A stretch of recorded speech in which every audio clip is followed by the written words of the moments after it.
At this precise moment, you, yes, you, are falling. And not in a metaphorical sense. Although sure, she left you and you spend days moping around listening to Katy Perry songs, but you are literally plummeting toward the center of the earth. You don't believe it? Well, I don't blame you. I didn't believe it either. And besides, you can do better than this. Like Gregorian death metal with glitches. Serious stuff, bro. Let's see if I can convince you. Welcome to the most brilliant cosmic illusion ever devised, where gravity isn't pulling you down, it's bending reality itself. Today, we dive into why everything you think you know about gravity is completely wrong. And believe me, by the end of this video, you'll never look at standing still the same way again. Get ready for your world to be flipped upside down. Here's your daily dose of existential crisis. Standing still doesn't exist. Right now, you are in a constant, unstoppable state of freefall. Well, actually, it'd be more accurate to say you would be, because there's one thing keeping you from reaching the molten core of the planet: your chair. Yeah, the IKEA one that you keep complaining about. And you'll say, okay, but what about when I get up from the chair? The ground still gets in your way, like the most persistent roadblock ever. It's kind of like standing on a trampoline, with gravity screaming down, and the trampoline replying, nah, buddy. Not today. You're trying to sink toward Earth's center, but electromagnetic force is right below you, like a bouncer with his hands on your chest, saying, stop, you're not coming in here, bro. And that's the only reason you're not sharing an apartment with magma. But first, some debunking. Myth number 1.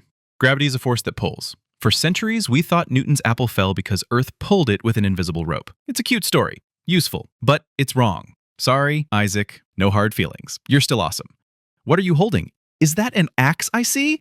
Come on, let's at least talk about it. Myth number 2. There's no gravity in space. That's why astronauts float, right? Wrong. If there was no gravity up there, the moon would have flown off billions of years ago to start a solo career. The truth is, astronauts aren't floating because there's no gravity. They're missing Earth at approximately 28,000 kilometers per hour. It's less Zen space yoga and more a perpetual high-speed near-miss fall. They're doing exactly what you're doing, just without a chair. Astronauts in the ISS float not because there's no gravity, but because they are in continuous freefall around Earth. Here's what's going on. ISS orbits at approximately 400 kilometers altitude. Even at that height, terrestrial gravity is still strong, approximately 90% of surface. But ISS moves extremely fast, approximately 28,000 kilometers per hour, horizontally relative to Earth. That speed makes it so that while the station falls toward Earth, the Earth's surface curves away underneath equally fast. The result? Both the station and everything inside it, including astronauts, are in a state of continuous freefall. Just like in a free-falling elevator, without air resistance, astronauts don't feel their weight. That's why they appear to float. But wait, it gets weirder. What if I told you that gravity isn't even a force? Einstein just entered the chat to completely demolish everything Newton taught you. Gravity isn't an invisible hand dragging you to the ground. To understand gravity, we must imagine the universe as a gigantic elastic carpet someone left outside. That carpet is spacetime. Now put something heavy on it, a bowling ball, representing Earth, or my cat after dinner. The object deforms the fabric, creating a dip. That curvature is gravity. And you? You're a tiny marble. You're not pulled by the bowling ball, you're just trying to go straight along a now curved path. It's like trying to walk in a straight line after 3 cocktails. The problem isn't you, it's the floor that's bent. So you're falling into the depression caused by Earth. And the sensation of weight you feel now, it's not gravity pulling you down, it's your chair complaining and pushing up, resisting your constant attempt to pass through it and continue your fall toward Earth's center. Freaky twist ahead. You're also falling sideways. Earth isn't orbiting the sun. It's constantly falling toward it and missing. We're essentially the cosmos's greatest near-miss success story, falling toward that giant nuclear fireball at 107,000 kilometers per hour, but never getting there. It's like that friend who says, I'm on my way, for 2 hours straight. Except if he actually arrived, he'd vaporize instantly. Earth is cosmic drunk walking. We veer off, but somehow stay upright. But hold on to your existential dread, because even our solar system has relationship issues. Just when you thought you'd grasp all this falling, the universe says, hold my beer. Our entire solar system is plummeting through the Milky Way at 827,000 kilometers per hour, chasing a supermassive black hole, basically this galaxy's gravitational father figure.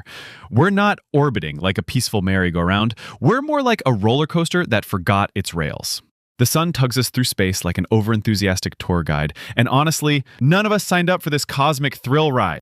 And if you think that's fast, wait till you hear the galaxy's travel plans. Surprised! Our whole galaxy is heading for a collision with Andromeda at 402,000 kilometers per hour.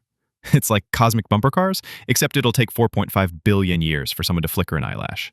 Spoiler, galaxies don't blink, and by the time this cosmic crash happens, the sun will probably already be dead. It'll be the most anticlimactic apocalypse ever. We'll all die of cosmic road rage, really, really slowly. But here, gravity gets personal and starts ruining your love life. You are gravitationally attracted to every single person you've ever met. Literally, yes, even your ex. The gravitational attraction between two average people is about 0.000000067 Newton, roughly the weight of a single bacterium. So technically, you and your crush are gravitationally bound, but electromagnetic forces that prevent your atoms from merging are stronger than your romantic destiny. And speaking of surprisingly heavy things, let me blow your mind with what attraction really does. Here's a fun fact to ruin your day.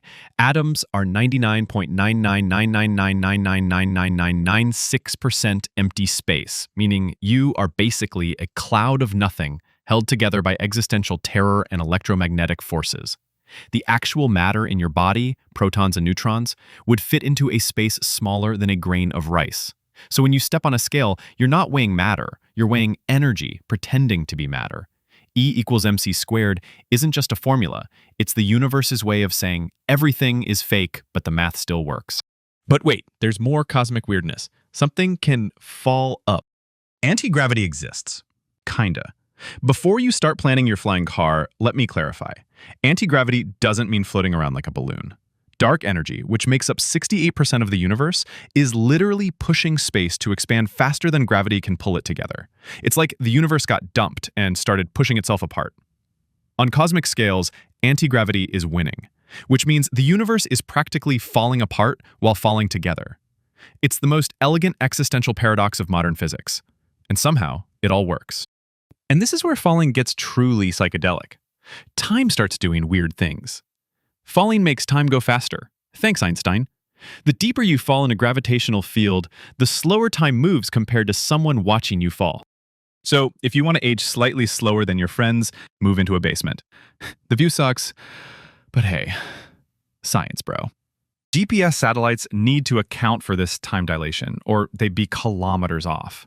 So every time you use Google Maps and actually arrive, thank Einstein for realizing that time is just another thing gravity likes to mess with. The ultimate expression of all this? Black holes. An object so massive it basically ripped the elastic carpet. A point where space-time threw its hands up, put up a no-entry sign, and swallowed everything that came near. Better stay away. And now for our final mind-melting revelation. Get ready to question what down even means. Here's the twist. The direction we call down is not a universal constant. It's just the result of gravity pulling us toward the nearest mass, in this case, Earth. But in space, up and down don't exist. There are only two directions, towards something massive or away from it.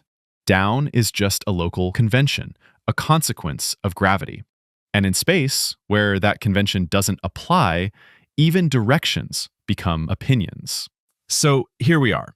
I've shown you facts that shatter the reality of falling and prove you haven't been truly still a single day in your life. You're currently hurtling through space in at least 4 directions while reality bends around you, time gets weird, and empty space pretends to have weight. If this doesn't make you feel like the most successful accident in the universe, I don't know what will. But hey, recognizing you're part of a perfect and mad cosmic mechanism is almost poetic, right? Have you ever felt that falling sensation just before you fall asleep? Now you know. Your brain was just briefly acknowledging what's really happening. Leave your most existential gravity thoughts in the comments below and tell me if this video made you dizzy, or if it made you realize that standing still is just an illusion and everything you thought you knew about physics was a comfy lie. Smash that like button and subscribe for more content that will make you question the very nature of reality. And remember, next time someone tells you to keep your feet on the ground, reply, "Bro, that's physically impossible." Because right now, you're falling through space at incomprehensible speeds while riding a rock chasing a nuclear fireball. Hey, wait a second. Don't you feel like you've already experienced this moment before? Want to know why? Then you absolutely have to watch the video that just popped up on screen.